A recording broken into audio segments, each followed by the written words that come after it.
Hey, I'm September Smith, and this is the She's All That podcast, Season 2. As always, conversations with women doing awesome shit is the foundation of my podcast.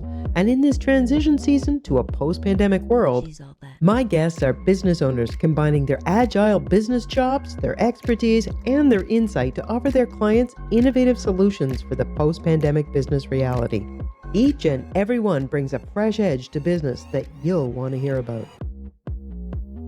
Hi, and welcome to the video podcast. Today, I am really happy to have with me Melissa Smith, no relation, and Melissa Smith is the founder and the CEO of the Association of Virtual Assistants and the PVA, a firm that matches clients with the right virtual assistants. She's also the best-selling author of 2 books, Hire the Right Virtual Assistant and Become a Successful Virtual Assistant. So, Melissa, you've been quoted by ABC News, Forbes, the U.S. Chamber of Commerce, U.S. News, The World Report, and you've been most recently named a trailblazing female entrepreneur to watch for 2021. Oh my God. You are definitely one of those women. My tagline is women doing conversations with women doing awesome shit. You're definitely one of those ones. Welcome. Thanks for having me. I'm so excited to have you here to talk about this. As I had expressed to you, I've been curious about the whole virtual assistant thing for years. Actually, I think it goes back to when I first started my online business, the one I'm running, about 5 years ago. And, you start exploring the virtual world and it's like, virtual assistant, what's that? And then you discover there's a huge industry happening here of virtual assistants. What's going on that suddenly the world needs virtual assistants? What's the problem that they're solving for people? The problem is really, time. And I think that when people really value their time, that's the problem that we solve. And, some people see time as money, some people see time as family, some people see time as future goals being reached. It's all very personal. We've talked about this, and not everyone has the same type of values, and not everyone knows what kind of service and that they provide that provides value for clients, even as a VA. And it's because whenever there's that disconnect, no one has assigned it to time. Because time makes everything very, very personal. And as we all know, this past year in COVID, it seems like our time was taken away in many ways. So then we got even more finite with it. And as a lot of the conversations that we used to have as virtual assistants, we used to start out our conversations just on how does this all work? How do you do that? How do we communicate? That's how we used to start educating, potential clients. Now we can skip straight ahead. No one asks those questions anymore in that manner with that same mindset. Instead, they jump right into, are you the person that can do this? Like, tell me all the stuff that you could do because I think I have an idea, but I'm not quite sure. And I want to know that I'm getting the most for my money. Yeah. So do you find that most people nowadays, actually, they just know what a virtual assistant is? I say they do. There's few times where you have some people and they still think of us as AI as the form of assistance because that's the way AI technology refers to virtual assistants as well. But for the most part, now people have a better understanding. They've heard it somewhere. They've read it somewhere.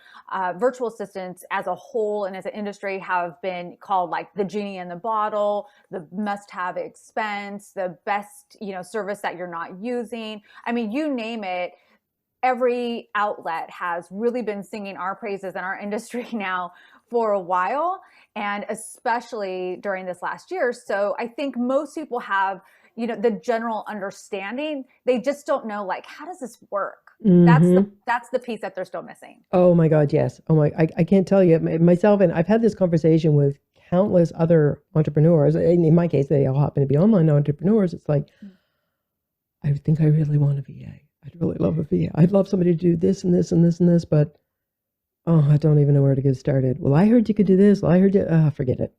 And so it ends up being the end of conversation.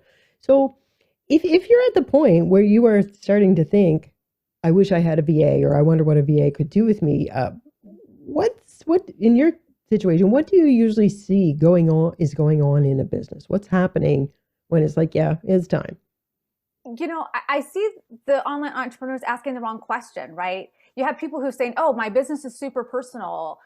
This is what I do. This is what I'm passionate about. I've been honing this. I left this business to start this business because and everything about it is really, really personal. Yet when they ask that question, it all of a sudden gets very generic.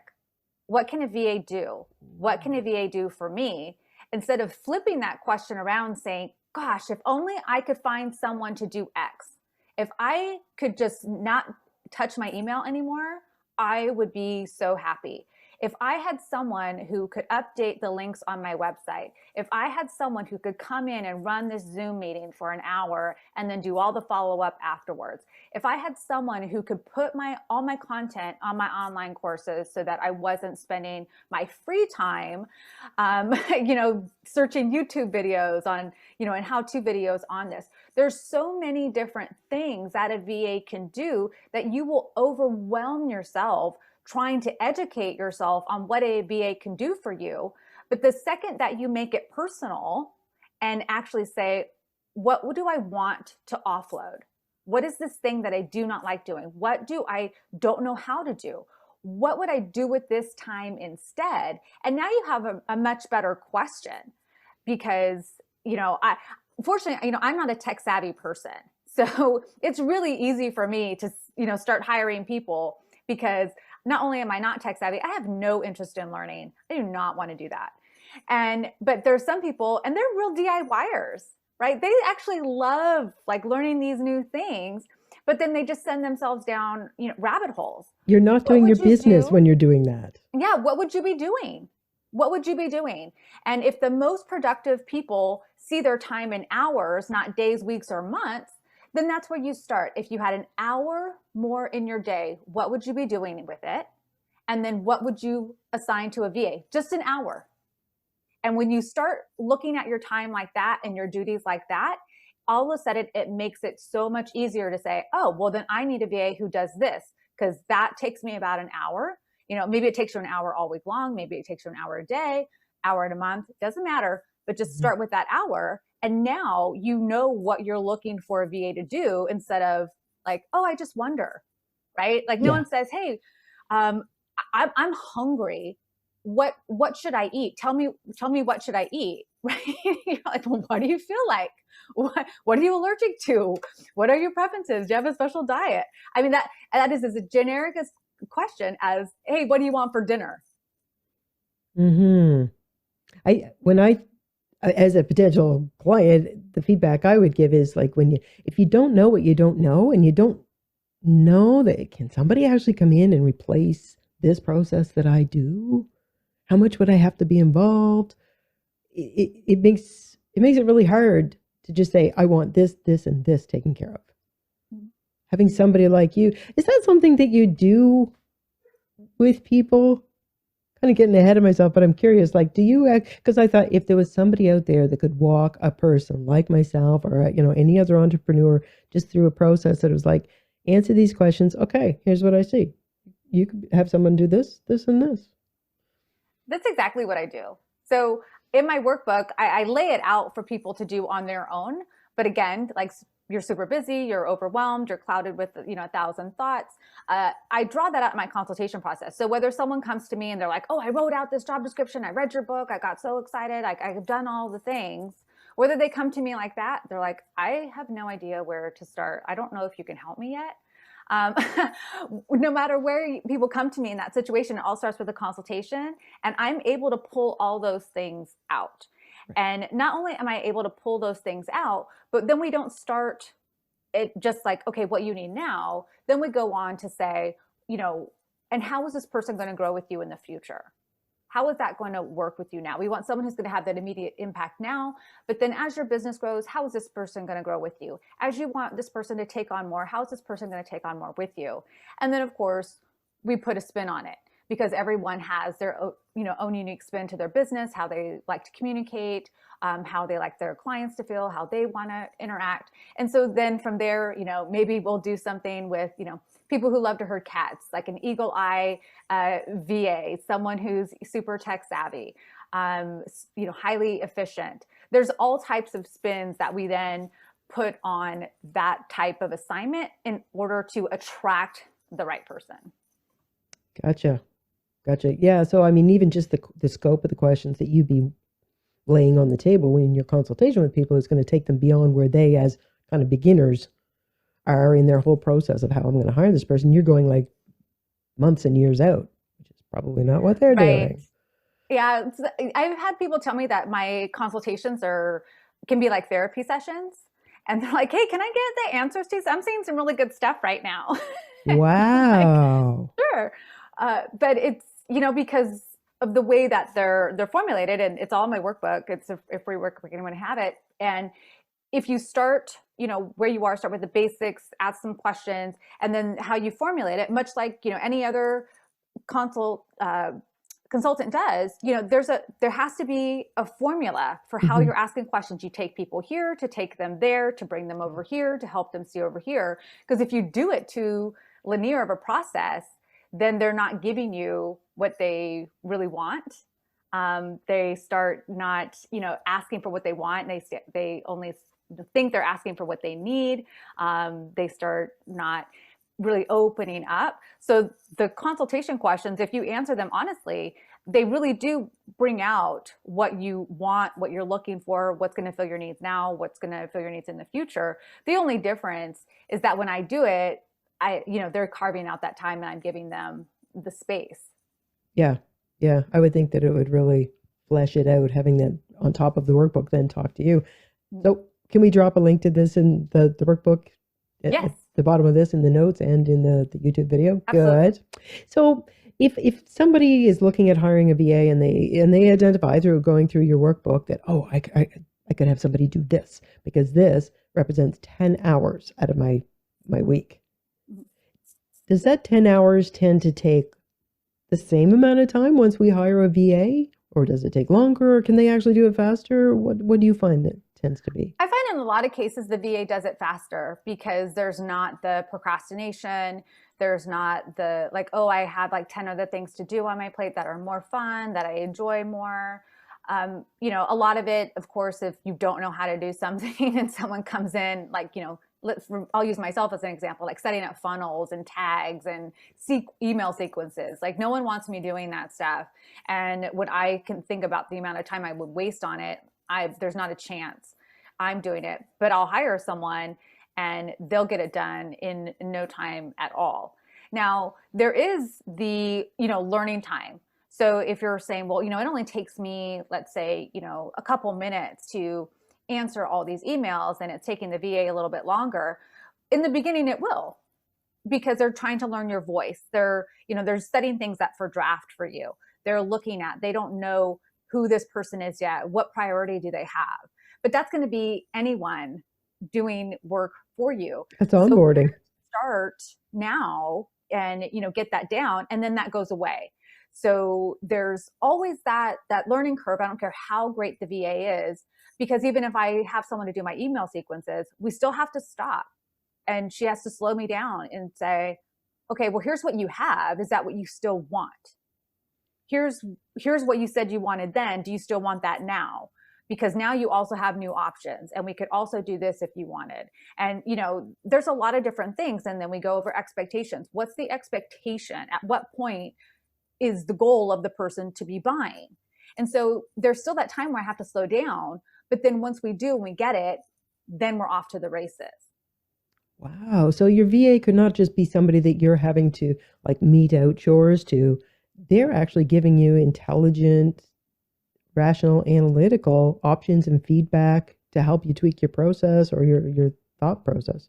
Absolutely. So this is one of my best, I love telling people this because it seems like such an eye opener to them all the time. But when you think about an assistant, a true assistant, whether human or AI, their true measurement is how well they learn to anticipate your needs.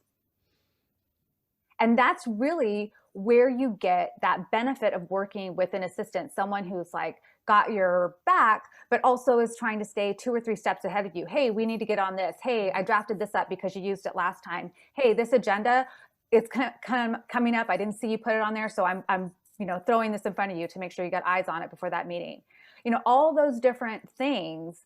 And that's when you're like, oh my gosh, where was this person my whole life? Yeah, that's team. And that's, really where it comes in. But you have all these type of VAs, and, when I match clients with VAs, they're like, wow, I didn't know. Like, I just thought I would just be telling them what to do all the time. And I don't believe in delegating.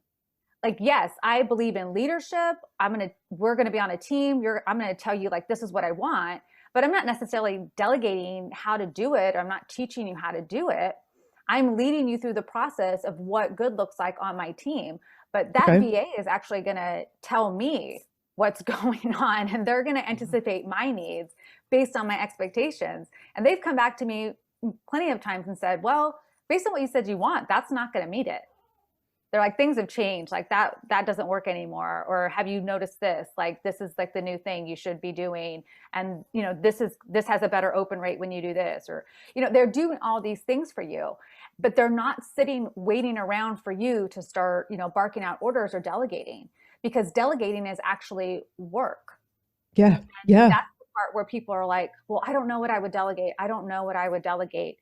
And like, yes. So when you're working with a true assistant and you're not actually delegating, you two are partnering. They have their list of things they're going to be anticipating your needs, and then they're going to get back to you. You're not chasing them. They're going after you. And there's another part where it saves you time. Because if you have to sit down and write, okay, what am I going to give my VA to do tomorrow? What am I going to give my VA to do next week? Like, who wants to do that? Who has time for that? Yeah.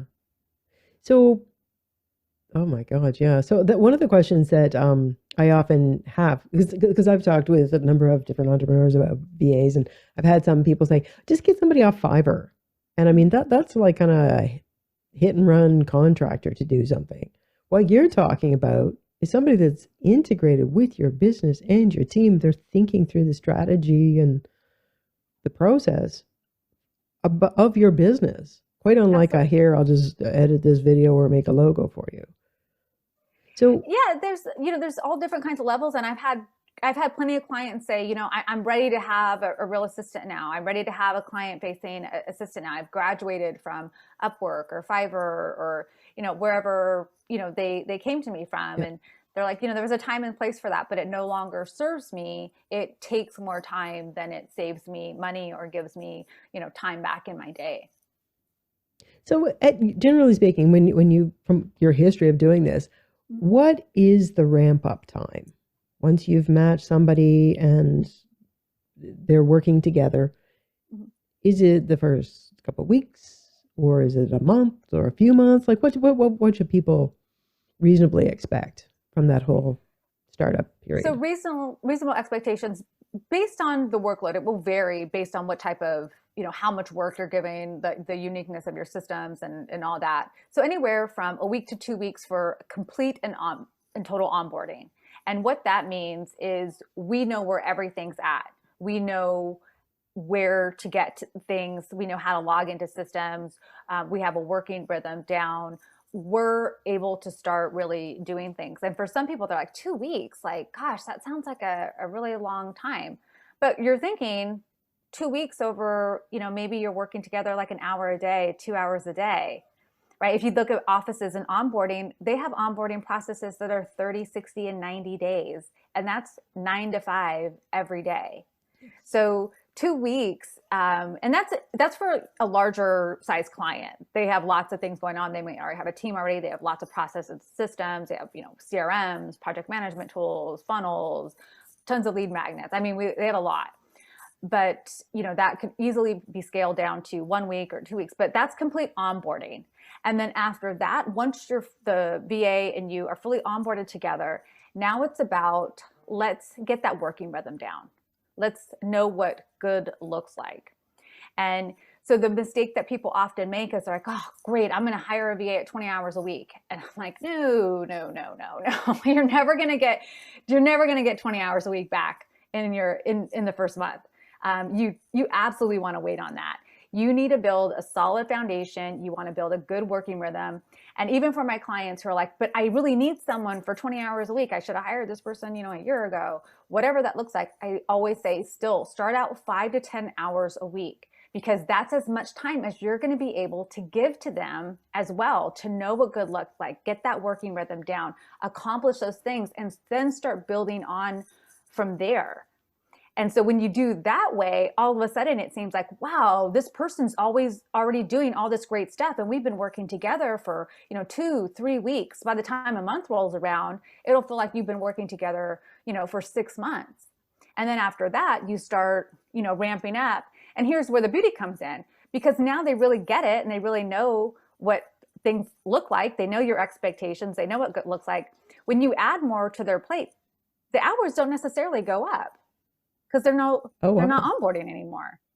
They don't have any questions like they did before. They'll have some questions, but maybe those are covered in your weekly meeting, or those are covered in your project management tool. And so you really do see that time being used wisely. But when you start at this really large amount, it's so hard to get that back, because you just don't have 20 hours to onboard someone correctly, and no one who has not been onboarded correctly is going to be able to provide 20 hours of quality work. They'll be able to provide 20 hours, but it's going to be a lot of work that has like, oh, that's not the way I really like that. Oh no, that's not how I would have done that. You just start in little chunks, and it makes it such a better process. So it sounds like, just listening to what you were saying, just the tidbit about, do not start at 20, start at 5 or 10. Absolutely. That was like, whoa. So working with you, not only are you matching people with the right VA, you're also kind of giving them a template for, this is what the first month should look like, and here's how you're going to approach it. And so you set them up correctly for expectations. I do. So I set them up with a 12-week onboarding. So what does 12 week, what do you want to have accomplished at the end of 12 weeks? Because as much as they're like, in their mind, they might be thinking, gosh, what if I don't get anything done in 12 weeks? That's not likely the case. What's actually more likely the case is that you're going to get so excited, and that you're going to be so great. You have this great VA working with you now. And so you start giving that person more and more stuff, just like every little thing you can. But then they start to get confused, because they don't know, well, what's a priority? You said you wanted this, but now you're giving me this. And they have no true north to go back to. But when you say, here's where I want to be at the end of the 12 weeks. Here's what good looks like at 12 weeks. If we didn't hit this, I would not see it as a success. Here are the things that are highly to get me derailed. And so then the VA knows, oh, okay, so if you do this, then I should check with you and say, hey, you told me that this kind of derails you. Is this something you really want to do? Because this is going to push back our other goal in 12 weeks. Okay, I have a question about that. That's fascinating. That kind of like, what? Mm-hmm. How many entrepreneurs or business people that you run into actually, prior to talking to you, know what their derailment triggers are? Do you walk them to that state of self-knowledge?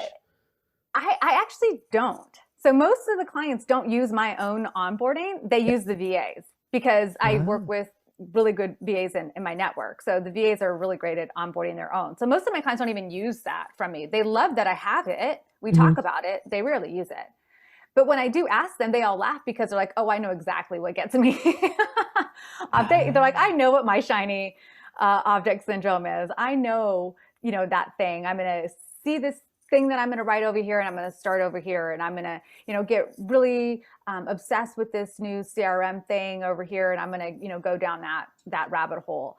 Or, I'm going to start working on this podcast that I want to do, and then I'm going to forget to do everything else. So I think a lot of people actually do know what is most likely to derail them. And it's that thing that they wanted to implement in their business but haven't. Mm-hmm. But that thing is not going to happen in the next 12 weeks.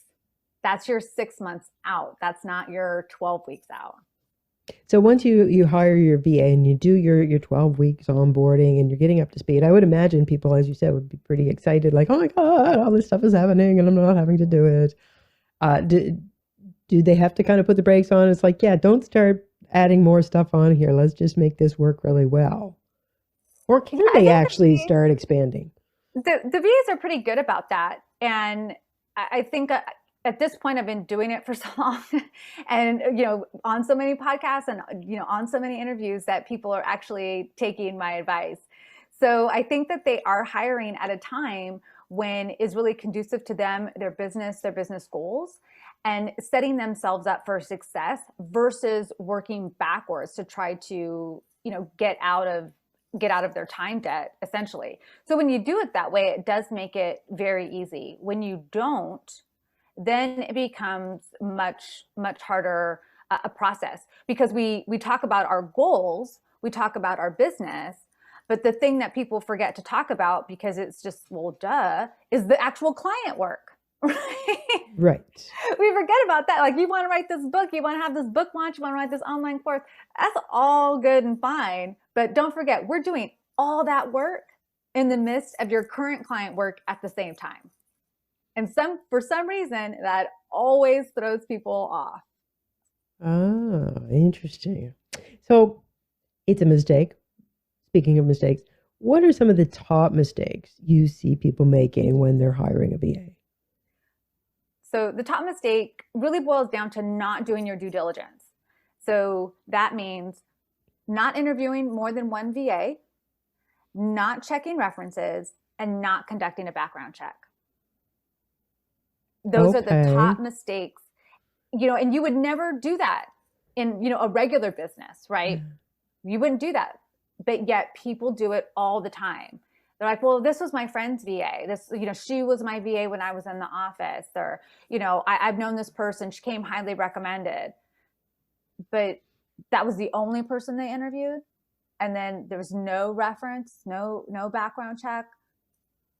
Just not doing your due diligence is going to set you up for failure every time. No, that whole thing of doing a background check, I mean, for you, that's part of what you do, but for the average person, like, I wouldn't even know how to start doing a background check.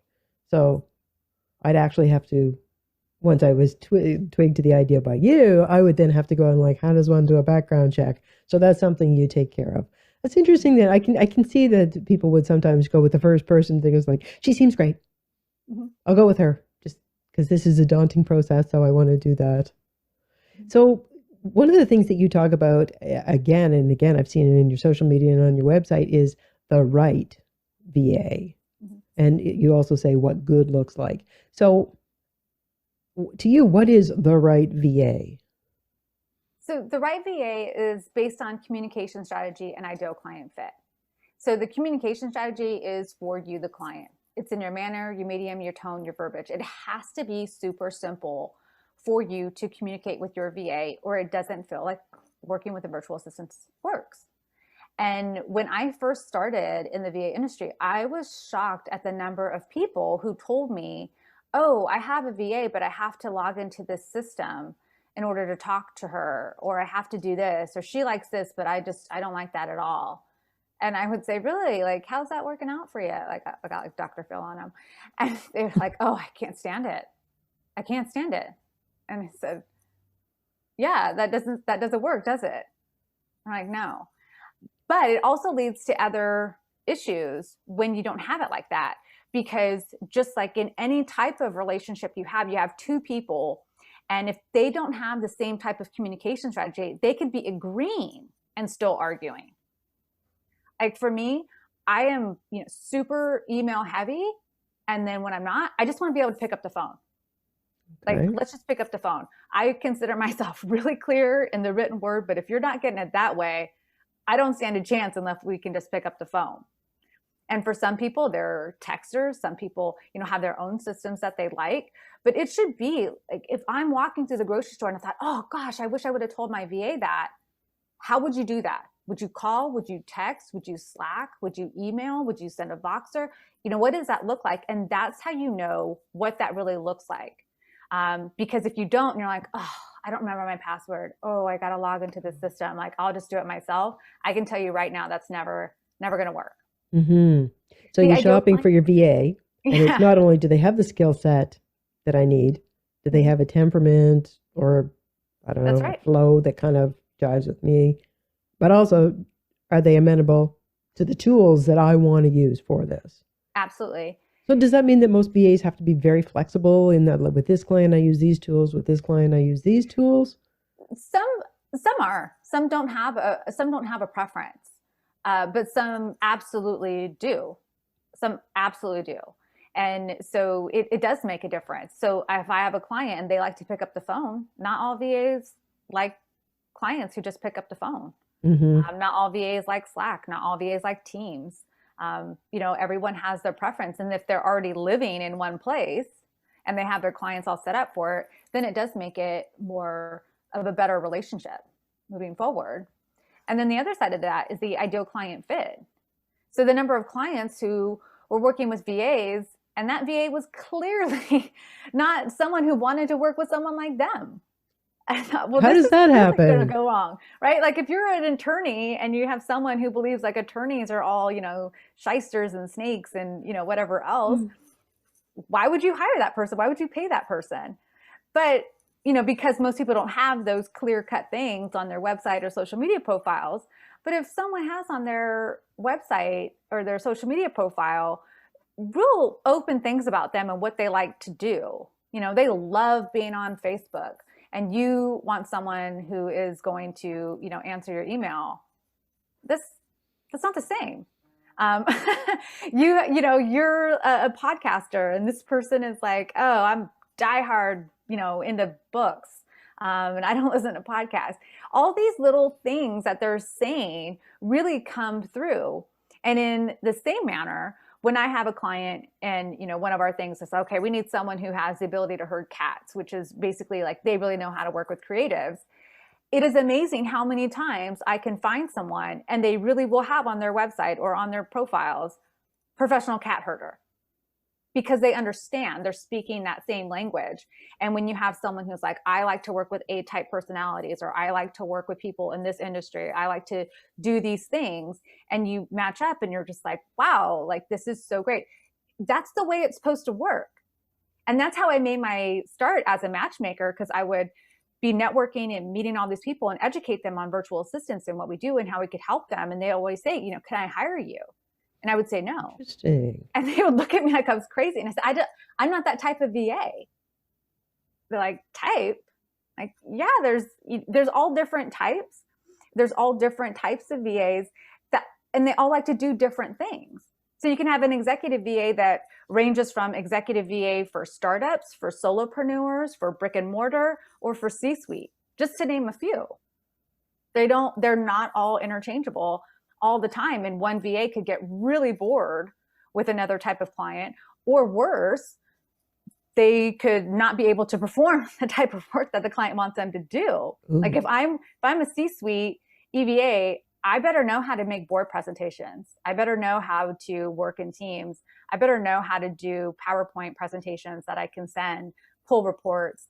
Those are the types of duties that those types of virtual assistants have to do, not the same in a different field. Oh my God. It just gets more and more complex the more we talk about it. Like as somebody who's looking at it going, oh, that seems a little complicated. Ah, baby, that's the tip of the iceberg. There's more than you even imagine. Oh my God. So what if having heard that now, and I'm like my appetite for getting a VA is just heightened. I was really kind of saddened to see you saying that there's actually a shortage of qualified VAs right now. Why? Now that people are really getting to the point where maybe that's the answer. Everybody wants one. It is, right? So the whole world went online. And so you had people who are no longer skeptics. You had people who were like, I don't even care if I'm a skeptic anymore. Like this just has to get done. And it can't, someone needs to do it besides me. So that really just flooded the industry, and just tons of VAs who are not taking on clients. They're booked. I know a VA, and it seems like every single week she's adding another person to her team to keep up with client demand. And then on the flip side of that, you have VAs who are the primary homeschool teacher for their children, or have been, and they had to cut back on their client load, even had to drop clients, weren't taking on new clients to manage their work from home while also being a full-time mother and teacher at the same time. In the middle of a pandemic. Oh, in the middle of a pandemic. And while there's, lots of new VAs entering the industry every day, there's a difference between hiring a VA and hiring a qualified VA. And, onboarding is a perfect example. We covered that. It's not always about doing the work. It's about knowing how to run a business, how to take care of your business, and how to, take care of clients. When I think back to my first year in business, it's a joke I can only laugh about now.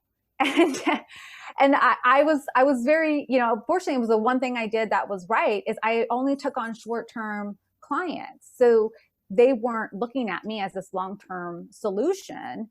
They were looking at me to go in and fix something. I was able to do that. But man, I was so glad when that short-term contract ended, because I was like, oh gosh, I didn't think about this, or I didn't think about that. And I didn't know about this, and I didn't know about that. And it was constantly going back to, how am I doing all this? And oh, by the way, I still have to run my own business. I still have to get more clients. I still have to pay my own bills. So there's a definite difference between hiring a VA and hiring a qualified VA. Ah, yeah. Yeah, coincidentally, I just had somebody reach out to me this morning saying, hi, I'm a VA, and I see that, you're a coach and a podcaster, and do you have a portfolio or a website? I asked. It's like, well, not yet. I'm brand new. How? Can't even kick the tires. I mean, how am I supposed to hire you? I should send her to talk to you. Get yourself sorted out, would you? So you need that qualified VA. And I mean, you're the perfect person to be doing this, because you've been on both sides. I mean, you see it from the VA side, what's reasonable for them and what they're going to have to do to really make this work and be a stellar VA. But you've also been hiring VAs and doing the matchmaking thing. So you've kind of got the global overview. With that said, I mean, so much of what you've been saying, I've been like, oh, tell me more about it. So here's where I want to ask you, what's your process? Someone like me comes to you, and what's the process that you would take your average client through to get them matched up with the right VA and get them launched properly? So everything starts with a consultation. Whether a client comes to me and says, I have it, I read your book, I went through the workbook, I wrote everything down, or they come to me and say, okay, I know I need to do this. I have no idea where to start. Can you help me? It all starts with a consultation, and I can certainly help both parties. And then through there, I run through my series of questions, which gives me that communication strategy, that ideal client fit, the impact both now and in the future. And then from there, I craft a job description that both attracts the right VA and deters the wrong VA. And my job descriptions are actually kept anonymous. So the client or the VA doesn't actually know who the client is. They're truly excited about the work. And they're like, that has my name written all over it. And for some of my clients are like, great, this is everything I didn't know I needed to know. And they take that job description and they post it out to their networks. They, give it to their friends and family groups, whatever that is.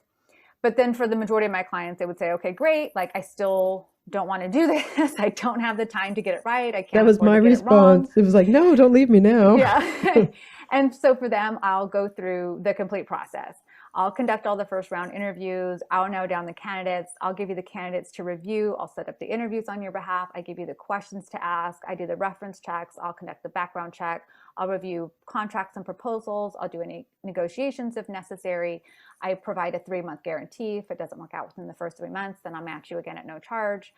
And I have a 98% successful match rate, so it doesn't happen often. Yeah. And from then, my clients and their VAs off to the races.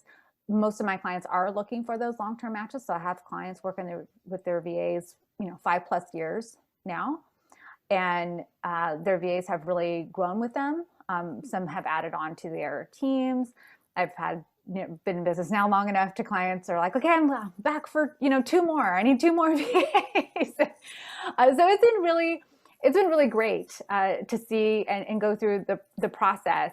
And I would say even still, I think the number one thing that people want to do is they want to skip the consultation. They want to skip that part, even if they've already been a client, because they're like, oh, you know me. And I'm like, questions still matter, man. Yep. You've come to me for a new set of needs. Still have to do the due diligence. You want me to do due diligence on the back end. I have to do diligence on the front end. I love that you think I know you that well. But each person is different. And each time you make a new hire, you're always looking for that little something extra. So, maybe we don't go the whole thing again, but we still cover, like, where do you see this person going? Like, how's this person going to be impactful? Like, now that you know, what drives you crazy? Like, what do you really like? What do you wish people did more of? And so it's the consultation is really everything. And because without it, I can't do anything. Yeah. So when people, just out of curiosity, when you said they come back to you for the second and the third, do you then have to also think about, okay, how would this second one work with the first one? Do we integrate those, or do you tend to keep those separate, or is it just your client's problem? Figure it out, Bob. No, I like to say I don't give my clients work. I certainly don't give them problems. So we do cover, how is this person going to be working with another person, or how is this person going to be working with the team that you already have in place? So, for some of my clients, they have brick and mortar businesses. So this person is going to be integrated with people that are working in a place that's separate from where they are. So that's, important. And then in times where someone is going to be reporting to maybe like a VA who serves as a project manager for a client I already have, I ask the client, I'm like, hey, can we pull that person in? Because they're going to have a different perspective than you have. And if this person's going to be reporting to them, I also need to know their style and how they like to communicate and what good looks like for them, so that each time it goes up the chain, like, all the points are met. I can't meet their expectation and not have yours, but it'll never meet your expectation if it doesn't pass theirs first. So when it's like that, we do talk, and we do, everyone's different, but most of the time it's still pretty seamless. But other times I'm like, okay, well, this person needs to be part of all the conversations. Then we can't start if they're not going to be part of the conversation, because I can't set anyone up for success that way. I hadn't even thought about incorporating a VA into an existing team of employees at a physical location. Is that something you kind of have to give your clients some instruction and or coaching on? Like, this is how you're going to integrate this? We go into it a little bit. It's actually easier than some people think, because typically there's a person there who's already doing work that they do not want to do. And they're waiting for the VA to come on board to take that off their plate. And so then it's about, integrating that. I would say where it's actually more time consuming and has to be more thought out is when you have a VA that was, maybe they brought in a VA to be an executive level, and then they knew that they were going to eventually have that person go up to like maybe project manager level or chief of staff level, and then start hiring people that would, serve her next. And the problem with that is they often want to remove that person from the hiring process, because they're like, oh, she's great, everyone loves her. I'm like, yeah, I know, but this is the main point of contact. So although you're paying me, she's really the point of contact. I have to hire for her, because how often are you going to really talk to this person? And so then once they realize that, they're like, oh my gosh, like, oh yeah, like, hold on, let me think about this again, and let me come back to you. And so we have to move around. We get a new job description, or, they bring me what they think is a new job description, and we start talking about it again. And that's actually, it doesn't take me any longer, but it's more of a training process and a learning curve for the clients to do it that way. Yikes. Now, when you mentioned, when you were talking about that, you had also mentioned in the past, one of the most frequent questions you get, people say like, well, how much is it going to cost for me to have a VA?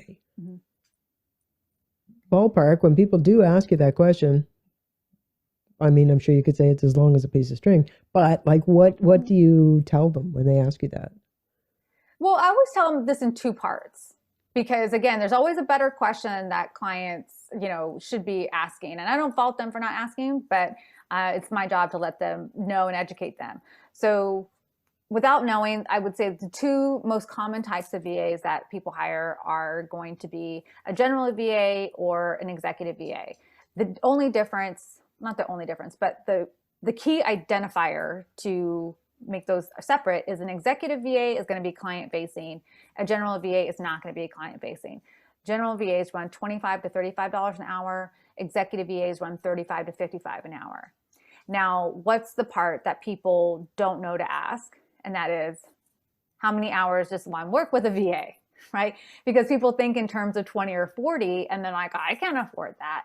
But that's not how that works. The average person works with a VA 5 to 10 hours a week, 10 being on the high side. You can hire a VA on project basis as needed. You can retain a VA for as little as 10 hours a month. And when you talk about it like that, it makes it much more affordable. And, you know, think about what you would do with an extra 10 hours in a month. Well, especially as you said earlier, when you said sometimes they can actually do more in that 10 hours than you could have done. Absolutely. Once you've got, I can mess things up in 10 hours when it comes to technology. I couldn't fix anything even in 10 hours. Now, and doing that, I would not get the stuff done that I could totally knock out of the park in 10 hours. Yeah. Yes, because you're over there crying over your tech stuff that you do. Right. Now, you had said that most people are hiring either the clerical or the executive VAs. There's also tech VAs. Mm-hmm. Is it?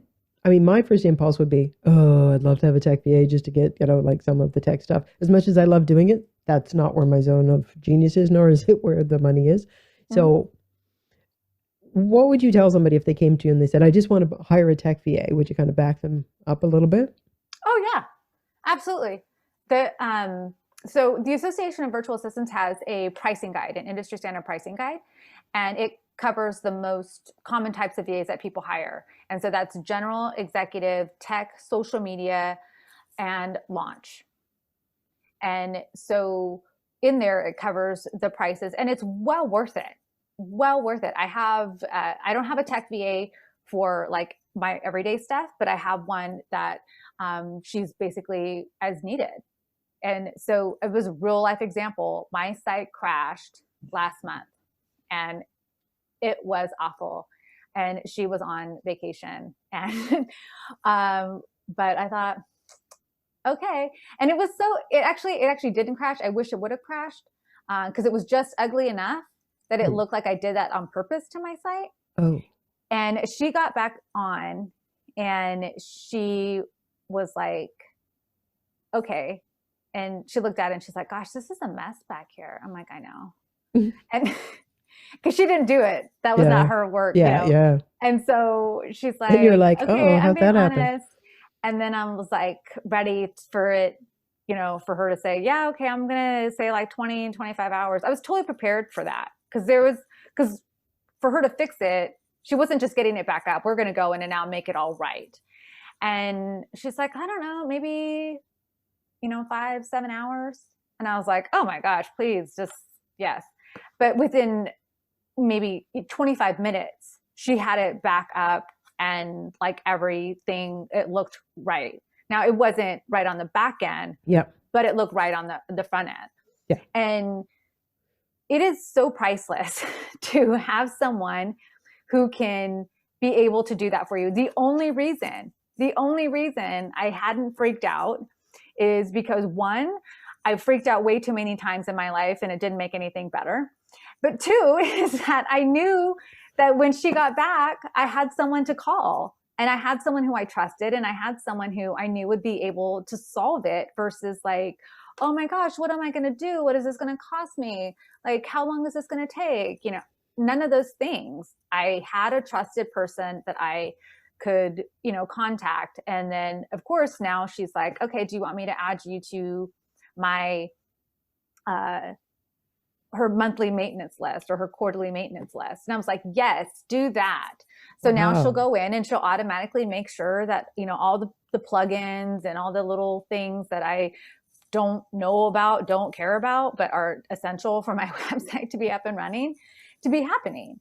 And so I think it's great. And so likewise, when I have new lead magnets, when I need a new landing page, when someone wants me to do something for, their launch or their summit, now I have someone to also create that and do those things for me, link them back to my site, put the tags on the back end.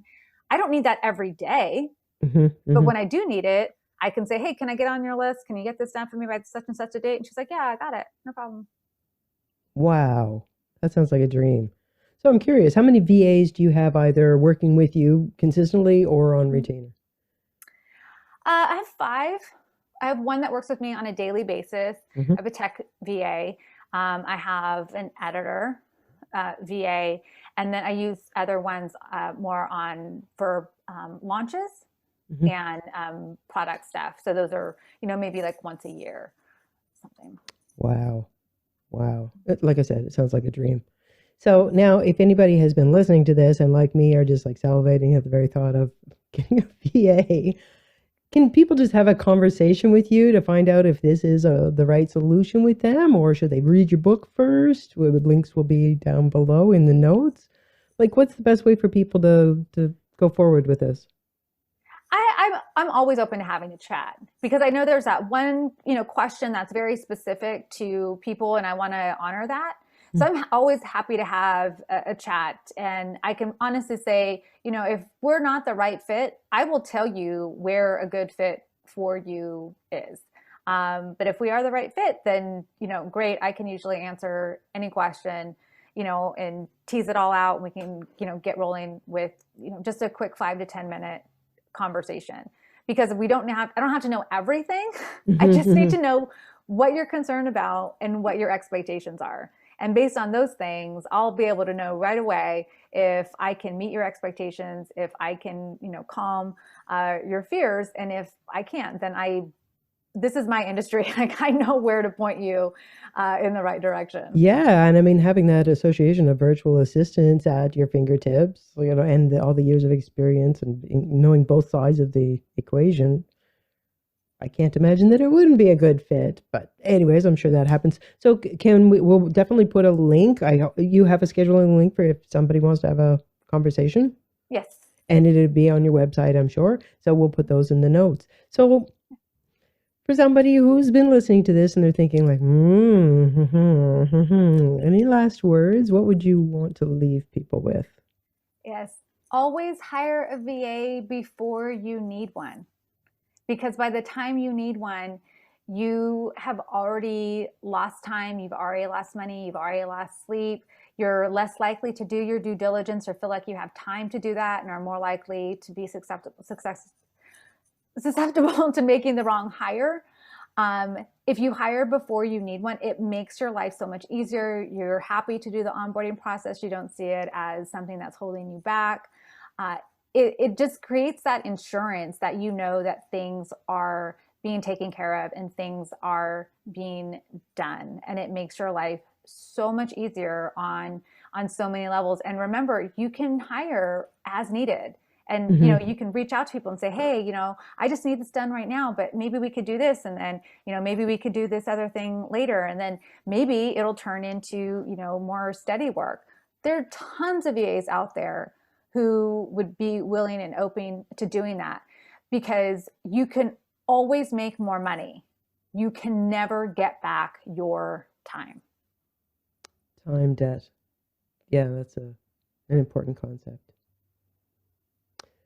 Melissa, thank you so much for your time today. This has been a much anticipated and much enjoyed conversation. I really appreciate you being here with me. My pleasure, September. Okay, well, I'll be talking to you soon. Hope everyone enjoyed it as much as I did. Bye. Did you know that podcast guesting, being the featured guest interviewed on podcasts, is one of the hottest 2021 ways to build brand, audience, and your business? To get your unique message and personality out there to those who need to hear it. As a podcaster myself and a business consultant, I help turn entrepreneurs into business people who can proficiently and profitably use podcast guesting as a powerful part of their marketing plan. Want to know more? You can download the 5-step guide below in the notes, or if you really want to get moving on it, book a call and let's map out how we could make it part of your marketing plan.